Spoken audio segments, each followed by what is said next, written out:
Hello everyone, thanks for joining me for the daily snapshot. Today we're going to be looking at HSBC. It's released its half-year results to 30 June 2020 and we're going to look how to trade it. But before I do that, please take note and pay attention to the following important information. Please know that CFDs are high-risk products and you should be completely aware of the risks that they pose.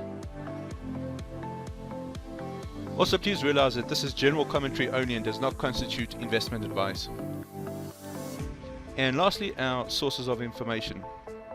Thank you very much. Let's get into it. First of all, let's take a look at the fundamentals for the second quarter, and you can see that the performance of 2020's second quarter versus the second quarter for 2019 shows that profit after tax is down 88% to 0.6 billion and profit before tax is down 82% to 1.1 billion.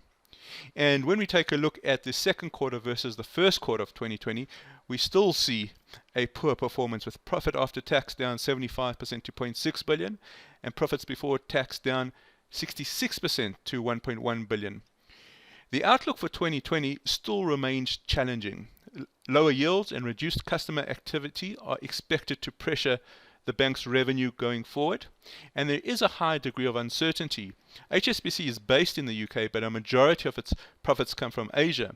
And in this regard, COVID-19 and escalating tensions between the US and China certainly remain as major headwinds for the bank. HSBC has also faced criticism after supporting the controversial security law in Hong Kong, and this move by the bank did anger senior staff and shareholders in London and at least one UK lawmaker. Now let's take a look at the technicals, and you will see that the chart does show a downtrend. Price is below its 20-day simple moving average, and the simple moving average is heading southeast, so downwards momentum certainly there. If we look at the RSI, we're not oversold yet on the daily level, but if we just drill down to the hourly, you can see that we certainly have had a situation where the RSI went oversold and looks to be normalizing now. What we're looking for is 1, 2, 2, 3. We want to keep an eye on this impulse move down and see the correction. And when this correction is concluded, we want to see if it's going to bring some short sellers in. And if it brings some short sellers in, we may be moving into the next impulse move down.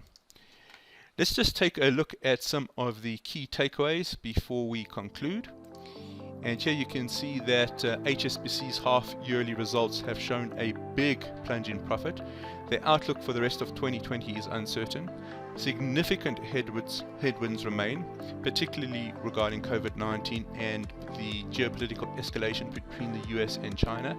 Technically, HSBC's trend is down, and Rallies may be potential targets for short sellers. I hope you found this snapshot useful. If you did, please consider subscribing. Just hit that subscribe button below, and I'm looking forward to speaking with you in the near future. Thank you very much.